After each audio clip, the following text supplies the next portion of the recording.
Hi, good evening all. Mid cap ഡോക്ടറിൻ്റെ post മാർക്കറ്റാണ് pre മാർക്കറ്റിലേക്ക് എല്ലാവർക്കും സ്വാഗതം. അപ്പം കുറച്ച് സങ്കടത്തിലാണ്. എങ്കിലും വീഡിയോ ചെയ്യേണ്ടെന്ന് ആദ്യം വിചാരിച്ചെങ്കിലും എങ്ങനെയാണ് അത് മുടക്കുന്നതെന്ന് വിചാരിച്ചു. കാരണം ഞാൻ ഇതിപ്പോൾ തുടങ്ങിയിട്ട് ഇപ്പോൾ ഏകദേശം 8 മാസത്തോളമായി നമ്മുടെ യൂട്യൂബ് ചാനൽ തുടങ്ങിയിട്ട്. അപ്പോൾ ജൂലൈയിലാണ് ആരംഭിച്ചത്. ഇതുവരെയായിട്ട് ഒരു ദിവസം പോലും ഒരു പ്രീ മാർക്കറ്റ് മുടങ്ങാനുള്ള സംഗതികൾ വന്നിട്ടില്ല, നിങ്ങൾക്കറിയാം. അപ്പം ഇന്നും ആദ്യം ചെയ്യണ്ട എന്ന് വിചാരിച്ചെങ്കിലും പിന്നെ എങ്ങനെയാണ് മുടക്കുന്നത്, കാത്തിരിക്കുന്ന ഒത്തിരി പേരുണ്ടല്ലോ എന്ന് വിചാരിച്ചു. എൻ്റെ സങ്കടത്തെക്കാളും നിങ്ങളുടെ എന്താ പറയുന്നത്, ആ കാത്തിരിപ്പിന് പ്രയോറിറ്റി കൊടുത്തുകൊണ്ട് ഞാൻ ചെയ്യുകയാണ്. ഞാൻ ആ ഗ്രൂപ്പിലൊരു മെസ്സേജ് ഇട്ടിരുന്നായിരുന്നു, ഡോക്ടർ ചെറിയാൻ മെമ്മോറിയലിൽ ആരെങ്കിലും ഉണ്ടെന്നുണ്ട് ജസ്റ്റ് ഒന്ന് പറയണം. കാരണം എൻ്റെ അമ്മ ഹോസ്പിറ്റലിലാണ്, അവിടെ ചെറിയൊരു സ്ട്രോക്ക് വന്നു. അവിടെ ഹോസ്പിറ്റലാണ്, ഡോക്ടർ KM ചെറിയാൻ മെമ്മോറിയൽ ഹോസ്പിറ്റലിൽ. അപ്പോൾ അതുമായിട്ട് ബന്ധപ്പെട്ടാണ് ഞാൻ ചോദിച്ചത്. ഓക്കെ, എനിവേ അത് നിങ്ങളുടെ പ്രാർത്ഥനകളിൽ ഓർക്കുക, അത്രമാത്രമേ പറയാനുള്ളൂ. അപ്പോൾ നമുക്ക് ഇന്നത്തെ മാർക്കറ്റിലോട്ട് വരാമേ. ഇന്നത്തെ മാർക്കറ്റിൽ എന്താ സംഭവിച്ചത്? 200 പോയിൻറ്റിനടുത്ത് ഏകദേശം ഒരു ഗ്യാപ്പ് ഡൗൺ മാർക്കറ്റിലുണ്ടായി അല്ലേ. 200 പോയിൻറ്റിനകത്ത് ഒരു മാർക്കറ്റിൽ ഒരു ഗ്യാപ്പ് ഡൗൺ ഉണ്ടായി. ഞാൻ ലൈവ് മാർക്കറ്റിൽ ഓൾറെഡി വന്നപ്പോൾ ഞാൻ പറഞ്ഞിരുന്നു, ഇതിൻ്റെ സംഗതികൾ ഞാൻ പറഞ്ഞു. ലൈവ് കണ്ടവർക്ക് മാത്രമേ അത് അറിയത്തുള്ളൂ, എങ്കിലും ഞാൻ ഒന്നുകൂടെ ഒന്ന് പറഞ്ഞേക്കാം. മാർക്കറ്റിൽ 200 പോയിൻറ്റ് ഗ്യാപ്പ് ഡൗണിൽ ഓപ്പണായി അല്ലേ. അപ്പം ഇവിടെ എന്താ സംഭവം? പെട്ടെന്നൊരു റിക്കവറി ഉണ്ട്. എങ്ങനെയാണ് ഈ റിക്കവറി ഉണ്ടാകുന്നത്? ഈ റിക്കവറി ഉണ്ടാകാനുള്ള കാരണം എന്താണ്? ഈ റിക്കവറി ഉണ്ടാകാനുള്ള കാരണം നമ്മൾ തലേ ദിവസം അല്ലെങ്കിൽ കോള് സെല്ല് ചെയ്ത് വെച്ചിരുന്ന ആൾക്കാർ കാണും അല്ലേ. അതുപോലെ പുട്ട് എടുത്തു വെച്ചിരുന്ന ആൾക്കാരും കാണും. ഇവർ രണ്ടുപേരും 200 പോയിൻറ്റ് അപ്രതീക്ഷിതമായിട്ടാണ് ഗ്യാപ്പ് ഡൗൺ കിട്ടിയത്. വളരെ അൺഎക്സ്പെക്റ്റഡായിട്ടാണ് ഗ്യാപ്പ് ഡൗൺ കിട്ടി. അപ്പോൾ 200 പോയിൻറ്റ് കിട്ടുമ്പോൾ ഒരു ഹ്യൂജ് പ്രോഫിറ്റ് അവർക്ക് കിട്ടിയിട്ടുണ്ട്. അവരപ്പോൾ എന്ത് ചെയ്യും? ഈ ഗ്യാപ്പ് ഡൗണിൽ തന്നെ അവർ എക്സിറ്റ് ചെയ്യുമ്പോൾ എന്താ സംഭവിക്കുന്നത്? അവിടെ കോള് സെല്ല് ചെയ്ത് വെച്ചേക്കും അല്ലേ. കോള് സെല്ലിങ് ചെയ്ത് വെക്കുമ്പോൾ അവിടെ നിന്ന് എക്സിറ്റ് ചെയ്യുമ്പോൾ അവിടെ സംഭവിക്കുന്നത് ഷോർട്ട് കവറിങ് സംഭവിക്കും. അതായത് അവർ കോൾ എക്സിറ്റ് ആകുമ്പോൾ എന്താണ് സംഭവിക്കുന്നത്? അവിടെ ഒരു ബൈ പ്രഷറാണ് വരുന്നത് അല്ലേ. കോള് സെല്ല് ചെയ്തേക്കുന്ന എക്സിറ്റ് ആവുക, കോള് സെല്ല് ചെയ്യുമ്പോൾ എന്താ സംഭവിക്കുന്നത്? ബൈ പ്രഷറാണ് വരുന്നത്. അപ്പോൾ അങ്ങനെ ഒരു ബൈ പ്രഷർ ഇവിടെ ഉണ്ടാകും. ആൾക്കാരെല്ലാം ഇവിടെ എക്സിറ്റ് ആകും. അപ്പോൾ മാർക്കറ്റ് മുകളിലോട്ട് പോകും. അതുപോലെ തന്നെ പുട്ട് വാങ്ങിച്ച് വെച്ചേക്കുന്നവരെല്ലാം എന്ത് ചെയ്യും? ഇവിടെ എക്സിറ്റ് ചെയ്യും. അവരതും എന്ത് ചെയ്യും? മുകളിലോട്ട് നേരെ പോകും. അങ്ങനെയാണ് ഈ എത്ര പോയിൻ്റ് ഇറങ്ങിയോ, 170-80 പോയിൻ്റ് കൊണ്ട് മാർക്കറ്റ് ഇറങ്ങി അല്ലേ. ആ ഇറങ്ങി അത്രയും പോയിൻറ്റും മാർക്കറ്റ് എന്ത് ചെയ്തു? തിരിച്ചു കയറി. അത്രയും പോയിൻറ്റ് തിരിച്ചു കയറി. അപ്പോൾ പിന്നെ വീണ്ടും അവിടുന്ന് ഒരു പ്രോഫിറ്റ് ബുക്കിംഗ് അല്ല, വീണ്ടും ഇവിടുന്ന് ഒരു സെല്ലിങ് വന്നു. ഇവിടെ ആൾക്കാർ എന്ത് ചെയ്തു? ഇവിടെ കോൾ റൈറ്റേഴ്സ് എന്ത് ചെയ്തു? ഇവിടെ കോള് വീണ്ടും സെല്ല് ചെയ്തു. ഈ പോയിന്റിലെത്തിയപ്പോൾ തന്നെ ഓൾമോസ്റ്റ് ഈ പോയിന്റിലെത്തി. ഇവിടെയൊക്കെ തന്നെ ആൾക്കാർ കോൾ സെല്ല്. കാരണം every high is an opportunity to sell എന്നാണ് ഇപ്പം നിലവിലുള്ള അവസ്ഥ. Every high is an opportunity to sell. അപ്പോൾ ഏത് ഹൈ പോയാലും April 2 വരെ, ഞാൻ പറഞ്ഞു April 2 വരെ ഞാൻ ട്രേഡ് ചെയ്യുന്നില്ലെന്ന് ഞാൻ പറഞ്ഞു.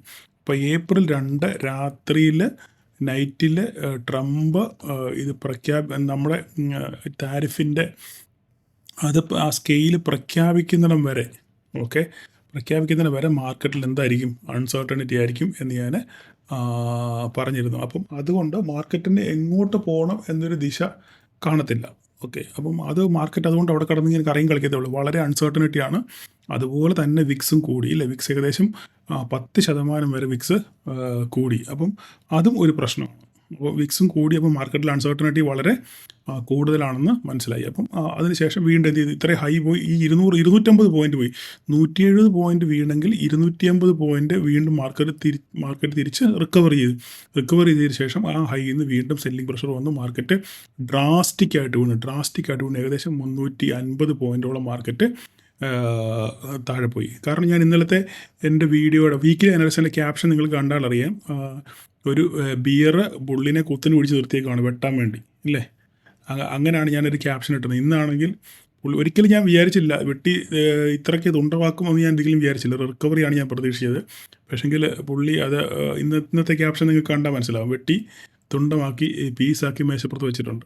അപ്പോൾ ഈ സംഭവം ഇന്നും നാളെയും കൂടെ നമുക്ക് ഇങ്ങനൊരു അവസ്ഥ പ്രതീക്ഷിക്കാം. കാരണം April 2 വരെ നമുക്ക് വളരെ അൺസർട്ടനിറ്റിയാണ്. ഓക്കെ, എന്ത് വേണമെങ്കിലും സംഭവിക്കാം.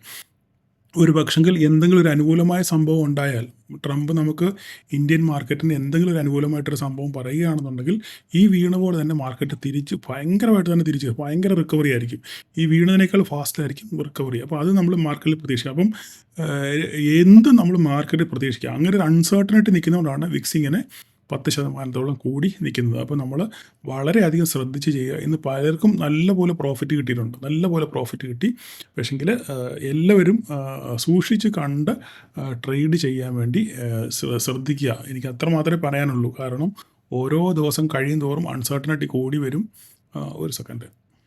അപ്പം നമ്മൾ എപ്പോഴും സൂക്ഷിച്ച് മാത്രം ട്രേഡ് ചെയ്യുക. ഇന്ന് പലർക്കും ഇവിടുന്ന് കോൾ ഒരു ഇത് കണ്ടു കഴിഞ്ഞാൽ മനസ്സിലാവും.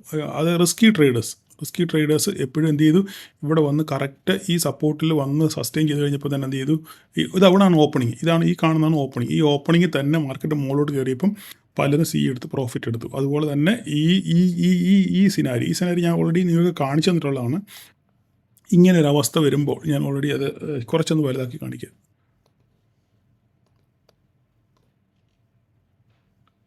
ഇങ്ങനൊരു സംഭവം ഞാൻ പല പ്രാവശ്യം കാണിച്ചു തന്നിട്ടുണ്ട്.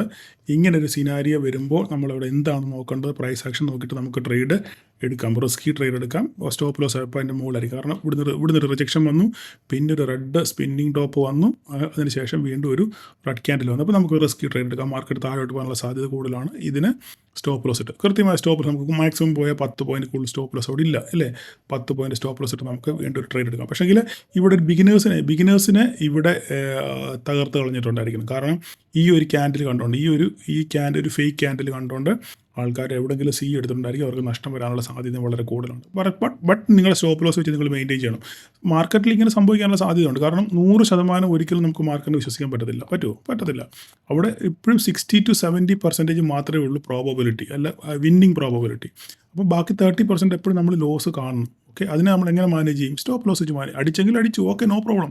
ഭീകരമായ നഷ്ടം വന്നില്ലല്ലോ. നമുക്ക് 10-15 പോയിന്റ് നമുക്ക് നഷ്ടം വന്നെങ്കിൽ നഷ്ടം ബുക്ക് ചെയ്ത് മാറി നിൽക്കുക എന്നുള്ളതേ ഉള്ളൂ. അടുത്ത ഓപ്പർച്യൂണിറ്റിക്ക് വേണ്ടി നമ്മൾ വീണ്ടും വെയിറ്റ് ചെയ്യുക. ഓക്കെ, അപ്പം അങ്ങനെയാണ് നമ്മൾ സ്റ്റോക്ക് മാർക്കറ്റിൽ നിന്ന് പിഴച്ചു പോകുന്നത്. അല്ലാതെ അന്ധമായി ഹോൾഡ് ചെയ്യുകയോ അന്ധമായി പിന്നെ ലാഭം കിട്ടുമെന്ന് പ്രതീക്ഷിച്ച് വീണ്ടും ഹോൾഡ് ചെയ്യുകയോ ആവറേജ് ചെയ്ത് നമ്മൾ ഒരിക്കലും നമ്മുടെ പൈസ പാഴാക്കില്ല. നമ്മൾ ഈ വർഷം വളരെ ശ്രദ്ധിച്ച് വേണം നമ്മൾ ട്രേഡ് ചെയ്യാൻ. ഓക്കെ, അപ്പം മാർക്കറ്റ് അവിടുന്ന് ഡ്രാസ്റ്റിക്കായിട്ട് ഈ നല്ലപോലെ ട്രേഡ് എടുത്ത് ലാഭം ഉണ്ടാക്കി 2-3 പേരെ എനിക്ക് സ്ക്രീൻഷോട്ട് അയച്ചു. നല്ല പ്രോഫിറ്റ്. അപ്പം അത് അറൗണ്ട് 50K മുകളിൽ പ്രോഫിറ്റ് ബുക്ക് ചെയ്ത പലരും എനിക്ക് സ്ക്രീൻഷോട്ട് അയച്ചു തന്നു. അപ്പം ഇത് അത് നല്ലപോലെ അവർ ക്യാപ്ചർ ചെയ്തു. അവരെന്താ ചെയ്യുന്നത് വെച്ച് കഴിഞ്ഞാൽ ഇത് ഇവിടെ കയറിയിട്ട് മാർക്കറ്റ് താഴോട്ട് വന്നപ്പം അവരുടെ SL അവരുടെ ബൈ പ്രൈസ് വെച്ചിട്ട് അവർ മാർക്കറ്റിനെ വിട്ടു. പിന്നെ ഇവിടെ ഈ ഏരിയയിലേക്ക് എത്തിയപ്പോൾ അവർ പ്രോഫിറ്റ് ബുക്ക് ചെയ്തു. അപ്പോൾ അങ്ങനെയാണ് സംഭവിച്ചത്. അപ്പോൾ ഇനിയിപ്പോൾ കൂടുതൽ അതിനുശേഷം മാർക്കറ്റ് താഴോട്ട് വന്നതിന് ശേഷം മാർക്കറ്റ് വീണ്ടും പൊട്ടും എന്നൊരു പ്രതീതി വന്നു. പക്ഷേ പൊട്ടിയില്ല. കറക്റ്റ് നമ്മുടെ ലെവലുകളെല്ലാം വളരെ കൃത്യമായിട്ട് മാർക്കറ്റ് റെസ്പെക്റ്റ് ചെയ്തു അല്ലേ. നോക്കിക്കേ നമ്മുടെ മാർക്കറ്റ് ലെവലുകളൊക്കെ കൃത്യമായിട്ട് ഇവിടെ സപ്പോർട്ട് എടുത്തു. ഇവിടുന്ന് പൊട്ടി നേരെ വലിയൊരു ക്യാൻഡിൽ വെച്ച് ബ്രേക്ക് ചെയ്യുമായിരുന്നു അല്ലേ. ബ്രേക്ക് ചെയ്തു, നേരെ ഇവിടെ സപ്പോർട്ട് എടുത്തു, വീണ്ടും പോയി റീടെസ്റ്റ് ചെയ്ത് മുകളിലോട്ട് പോകുന്നു വിചാരിച്ചു. റീടെസ്റ്റ് ഒന്നും ചെയ്തില്ല, നേരെ വീണ്ടും അടുത്ത ക്യാൻഡിൽ താഴെ വന്ന് ഇവിടെ സപ്പോർട്ട് എടുത്തു. വീണ്ടും മാർക്കറ്റ് അടുത്ത് ഏറ്റവും ബോട്ടം 23,335 ഇവിടെ വന്ന് പല പ്രാവശ്യം മാർക്കറ്റും സപ്പോർട്ട് എടുത്തു, സസ്റ്റെയിൻ ചെയ്തു ഇല്ലേ. അപ്പോൾ ഇനി വാട്ട് ഈസ് നെക്സ്റ്റ്, അടുത്തത് എന്താണെന്നുള്ളതാണ് ചോദ്യം. ഓക്കെ, അപ്പോൾ അടുത്ത നമുക്ക് എന്താണെന്ന് നോക്കാം. ഈ ബാക്കി ലൈനുകളെല്ലാം അവിടെ കിടന്നോട്ടെ. ഇനി അടുത്ത മേജർ ലൈനുകൾ എന്ന് പറഞ്ഞു കഴിഞ്ഞാൽ 22,974 ഒറ്റ പോയിന്റ്. ഓക്കെ, അടുത്തത് ഈ ട്രെൻഡ് ലൈൻ. ഈ 2 കാര്യം മാത്രം നമ്മൾ നോക്കിയാൽ മതി. ബാക്കി നമ്മൾ അതിന് ശേഷം വരയ്ക്കും. ഇപ്പം 22,135, 27,120 ഈ ട്രെൻഡ് ലൈന് ഒരു മേജർ സപ്പോർട്ടാണ്. ഇവിടെ എന്ത് സംഭവിക്കുക നമ്മൾ നോക്കിയിട്ട് മാത്രം അടുത്തിട്ട് ഇവിടെ ഇത് സപ്പോർട്ട് എടുക്കുമോ സസ്റ്റെയിൻ ചെയ്യുമോ എന്നുള്ളത് നമ്മൾ നോക്കുക. ഈ 2 ഞാൻ വരയ്ക്കുന്നുള്ളൂ, ഇതിനപ്പുറത്തായിട്ട് വരയ്ക്കുന്നില്ല. ഓക്കെ, അവിടുന്ന് റിക്കവറി ഉണ്ടാകുകയാണെന്നുണ്ടെങ്കിൽ നമുക്കിതെല്ലാം റിക്കവറി ആയിരിക്കും. അതിന് നമുക്ക് ഇത് വേണ്ട, ഇതങ്ങ് വിട്ടേക്കാം. ഓക്കെ, അതിന് ശേഷം ഇത് വേണ്ട നമ്മുടെ ഓപ്പണിംഗ് ആണ്, ഇതും വിട്ടേക്കാം. ഓക്കെ, ബാക്കിയെല്ലാം അതുപോലെ തന്നെ ഇവിടെ കിടന്നോട്ടെ. ഇത് രണ്ടും നമുക്ക് ആവശ്യമുള്ള സംഭവം. ഇവനെ നമുക്ക് ഇത് വേണമെങ്കിൽ നമുക്ക് കുറച്ച് ഇങ്ങോട്ട് മാറ്റാം, ഇതിങ്ങനെ ഇരിക്കട്ടെ. ഓക്കെ, നമുക്കിനി ഇത് വേണ്ട, ഈ ഒരു ബോക്സ് മതി.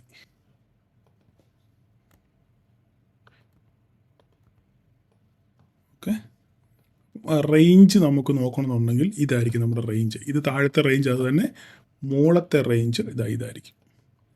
ഈ റേഞ്ച് പൊട്ടണം. ഓക്കെ, ഈ റേഞ്ച് പൊട്ടണം. താഴത്തെ റേഞ്ച് ഇതിനകത്ത് ഓപ്പൺ ചെയ്യുവാണെങ്കിൽ എങ്ങോട്ട് ബ്രേക്ക് ചെയ്ത് നോക്കിയിട്ട് മാത്രം നമുക്ക് ട്രേഡ് നോക്കാം. ഇവിടെ നിന്ന് മേളോട്ട് ഈ ചെറിയ പോയിൻ്റ് സസ്റ്റെയിൻ ചെയ്യുന്നുണ്ടോ നോക്കണം. ചെയ്തിട്ട് മാത്രമേ നിങ്ങൾ ട്രേഡ് നോക്കാം. കൃത്യമായി പോയിൻ്റ് എൻട്രി പോയിൻ്റ് കിട്ടിയാൽ മാത്രമേ ചെയ്യാവൂ, അല്ലാതെ ചെയ്യരുത്. ഓക്കെ, അടുത്തത് ഇത്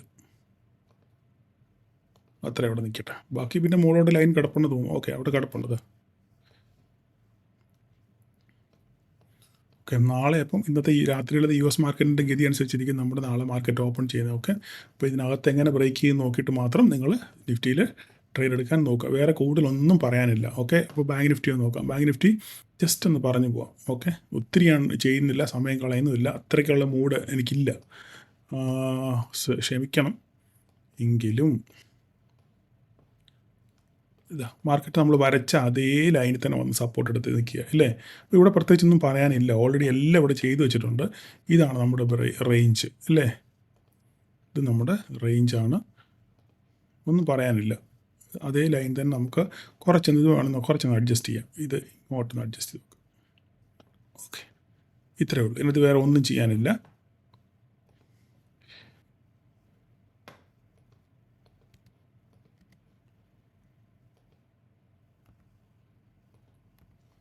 ഇവിടുന്ന് മാർക്കറ്റ് മുകളോട്ട്, ഇവിടുന്ന് നോക്കുക, ഇവിടുന്ന് താഴോട്ട്.